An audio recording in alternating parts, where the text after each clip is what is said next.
विनोद, अगर तुम्हें इस बारे में पता था तो मुझे पहले क्यों नहीं बताया? तुम चलो ना।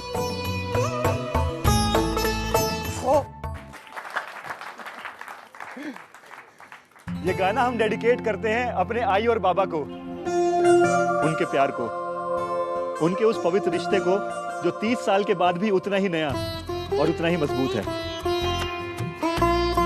30 साल पहले अग्नि को साक्षी मानकर किया हुआ वादा वो आज भी उसी भरोसे के साथ निभा रहे हैं। आई बाबा, we are proud of you, we really love you.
याद आया, तू तो फॉरेस्ट रोड का रेगुलर कस्टमर है। रोज रात को पैसा लेकर वो बाजार और औरतों के साथ रातें रंगीन करता है, और जैसे एक बार बाहर की बिरयानी की लत लग जाती है तो उसे घर की खिचड़ी रास नहीं आती है ना? वाह, क्या परिवार है। बाप बेवड़ा, माँ लालची, अरे बेटा अय्याशी। अरे बेवड़े साले, तू तो कह रहा था तेरा परिवार बड़ा संस्कारी है। ये साला तेरा संस्कारी परिवार? अरे साले, इसी वजह से तुम दोनों अलग रहते थे, दूसरी और कोई वजह?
ताई, जी मुझे लगता है यही सही वक्त है सबके सामने रिश्ते का अनाउंसमेंट करने का।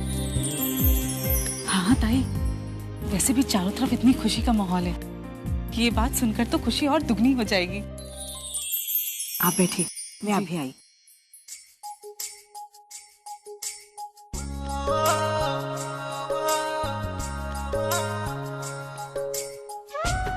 सुनिए, जरा सब लोग यहाँ ध्यान दीजिए। मैं आप लोगों से कुछ कहना चाहती हूँ, आप लोगों को कुछ बताना चाहती हूँ। बैठिए। आप लोग अपना समय निकाल कर यहाँ आए और हमारी खुशियों में शामिल हुए, इसलिए हम सब आपके बहुत बहुत आभारी हैं। आज यहाँ आए हुए लगभग सारे लोगों ने मुझे एक ही सवाल पूछा, मेरी बेटी के बारे में, अर्चना के बारे में। कैसा होगा उसका भविष्य? आज मैं और अर्चना के बाबा हमारी शादी की 30वीं सालगिरह मना रहे हैं और हमारी बेटी अर्चना क्या अपनी शादी की पहली सालगिरह मना पाएगी? सब लोगों को बड़ी चिंता हो रही है मेरी बेटी की। कुछ लोगों ने तो ये भी पूछा कि आपके बाद कौन देखेगा इसे, कौन संभालेगा? अरे जब अपना कहा है तो सवाल पूछने का हक भी तो देना पड़ेगा ना। मैं आपके अपनेपन की कद्र करती हूँ, जो हमसे खून से जुड़े हैं उनकी भी, और जो हमसे प्यार से जुड़े हैं उनकी भी। खास करके मेरी ये सहेलियां निर्मला, कांता, उमा, जो मुझसे सगी बहनों से भी ज्यादा जुड़ गई। मुसीबत के हर पल में इन्होंने मेरा साथ दिया है, मेरा हाथ थामा है। याद है ना, हमारा रिश्ता शुरू हुआ था सब्जी मंडी से, लेकिन आज वो रिश्ता हमारे घरों तक ही नहीं, हमारे दिलों तक पहुंचा है। इसीलिए तो निर्मला की बेटी को मैं अपनी बेटी मानती हूँ और मेरी बेटियों को ये अपना मानती है। रिश्ते बने हैं तो निभाए भी हैं। इसीलिए अर्चना को लेकर जो जो सवाल मेरे सामने आया, मैंने सभी का स्वागत किया। हाँ, कुछ सवाल हमदर्दी में लिपटे हुए थे, लेकिन उनके पीछे छुपी खुशी मुझे महसूस हो रही थी। अब क्या होगा इन लोगों का? अर्चना का तो कुछ नहीं होने वाला, ये सोचकर खुश होने वाले लोगों को जवाब देने के लिए, और मेरे सारे हमदर्द, मेरे सारे रिश्तेदारों के सवालों को जवाब देने के लिए आज मैं यहाँ खड़ी हूँ। किसी और हालातों में शायद ये बात मैं 4 दीवारों के अंदर कहती, कुछ गिने चुने लोगों के सामने कहती, लेकिन आज नहीं। आज मैं जो भी कहूंगी ना, सबके सामने कहूंगी, डरूंगी नहीं। हम मिडिल क्लास लोगों की एक आदत होती है, बहुत ही डरी डरी सी, सहमी सी जिंदगी जीते हैं हम लोग। मैं भी डरती थी, थोड़ी सी भी मुसीबत आ जाती ना तो मैं भगवान के सामने खड़ी हो जाती थी, उनकी प्रार्थना करती। मुझे लगता था कि बस अब सब कुछ खत्म, लेकिन फिर संभल भी जाती थी। और फिर इतने सारे सालों के तजुर्बे इकट्ठे करने के बाद आज पहली बार मैंने अपने मन से डर को निकालकर फेंक दिया है, क्योंकि मैं समझ चुकी हूँ कि डर कर कुछ नहीं होता। ना जिंदगी रुकती है, ना मुसीबतें, तो फिर क्यों ना इस डर पर सवार होकर जिया जाए। और आज मैं वही कर रही हूँ। मेरी अर्चू की शादी गलत जगह हुई थी, उसका रिश्ता, उसकी शादी टूटने पर है, लेकिन मैं डरी हुई नहीं हूँ। मैं पूरी उम्मीद के साथ अपनी बेटी के पीछे खड़ी हूँ। आप सब तो जानते हैं कि अर्चू मेरे लिए क्या है, लेकिन आप ये नहीं जानते कि वो मेरे इतनी नजदीक क्यों है। आज ये राज मैं आपको बताती हूँ। 30 साल पहले की बात है। आहो, आठवते ना? ये और इनकी आई, माझ्या सासूबाई, सांगली शहर से मुझे देखने के लिए आए थे। मैं इतनी घबरा गई थी लग रहा था अगर इन लोगों ने ना कर दिया तो। सच कहूं तो मुझे अपनी चिंता नहीं थी, मुझे चिंता थी मेरे आई बाबा की। अगर वो ये ना सह नहीं पाए तो। लेकिन मुझे धक्का तो तब लगा जब मेरी आई मेरे पास आकर बोली कि तू डर मत, तुझे लड़का पसंद है ना, तू अपनी चिंता कर और बिना किसी झिझक के अपना फैसला बता, और कोई साथ दे ना दे मैं तेरे साथ हूं। सच कहती हूँ, मेरी आई की वो बातों से मेरे दिल का सारा बोझ उतर गया और तब महसूस हुआ कि माँ बेटी का रिश्ता क्या होता है।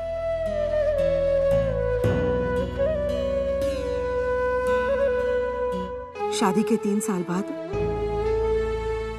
माँ गुजर गई।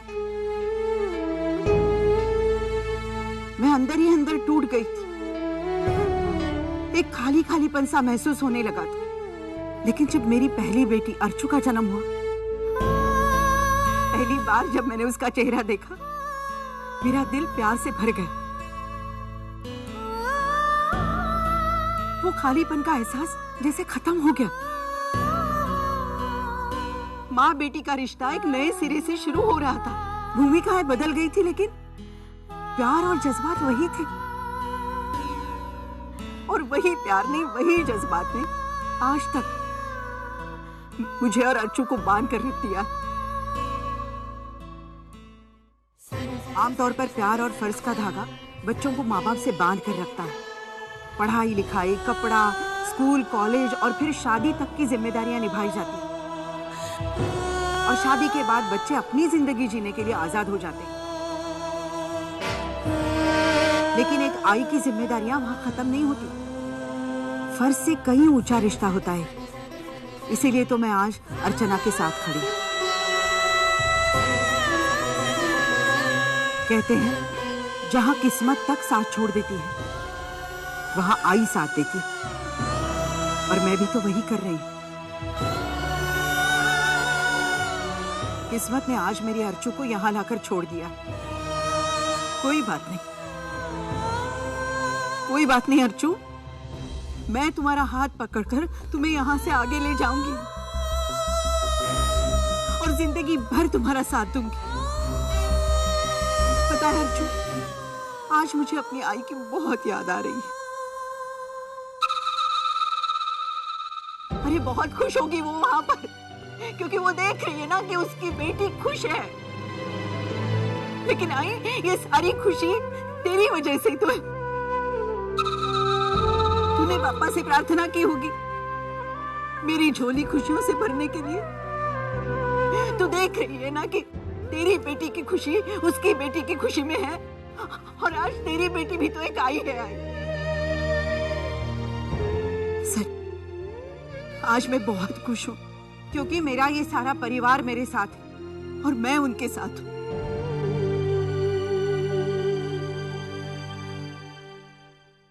मुझे सलाह देने वाले और मुझे सवाल पूछने वालों को आज मैं बताना चाहती हूँ कि मैं आज भी अर्चना के साथ हूँ और उसकी जिंदगी में खुशियां लाकर रहूंगी। मेरी अर्चू की जिंदगी का एक दुख भरा किस्सा आज खत्म होने जा रहा है,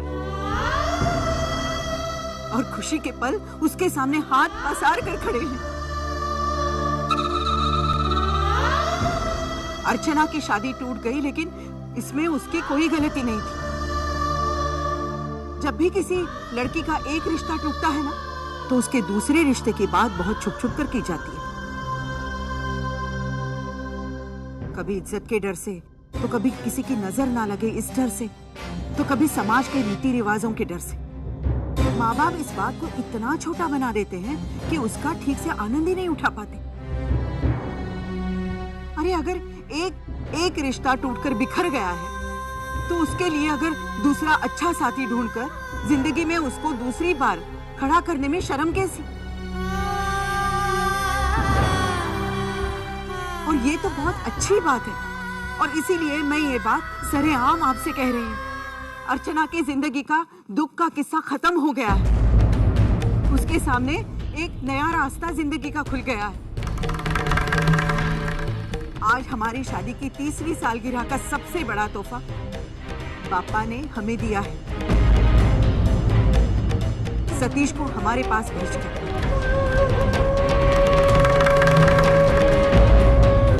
सतीश जैसा होनहार, संस्कारी और सुशील लड़का अर्चना का हाथ थामने के लिए अपना हाथ आगे बढ़ा रहा है।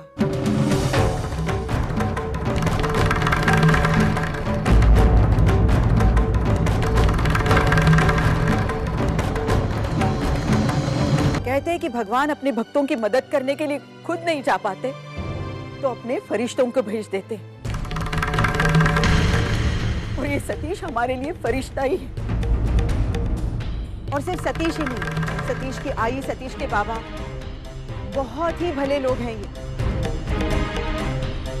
और मुझे पूरा यकीन है कि मेरी अर्चू की जिंदगी उनके घर में संवर जाएगी।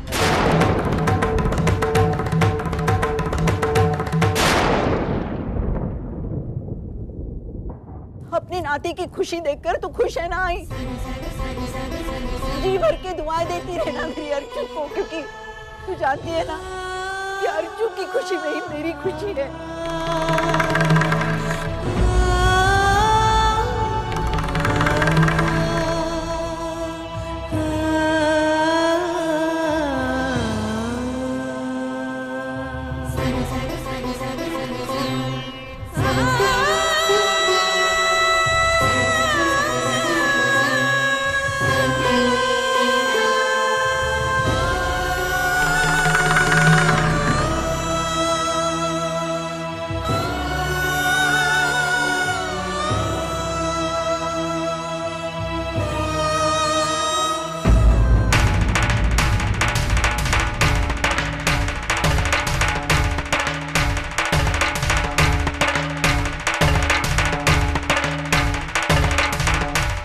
अभिनंदन अर्चना।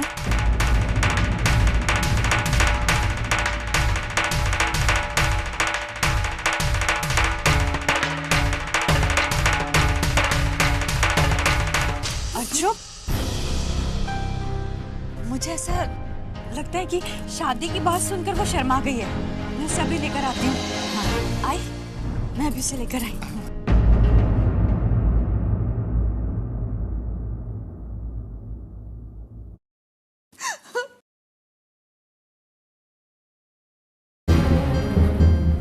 क्या हुआ अर्चू? तू इस तरह वहां से भागकर क्यों चली आई? बहनी, ये सब क्या है? ये सब क्या है बहनी? कुछ गलतफहमी हुई है बहनी। मैं कैसे इस रिश्ते के लिए? एक मिनट, कहीं तू इस रिश्ते को ना तो नहीं कहना चाहती? देख, गलती से भी ऐसी गलती करने की कोशिश मत करना। हम इस रिश्ते को ना नहीं कह सकते हैं, समझी तू?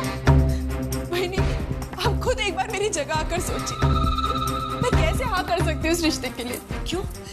क्या प्रॉब्लम है इस रिश्ते में? अरे ना करने लायक इस रिश्ते में ऐसा क्या है? और किस रिश्ते की खातिर तू इस रिश्ते को ठुकराना चाहती है?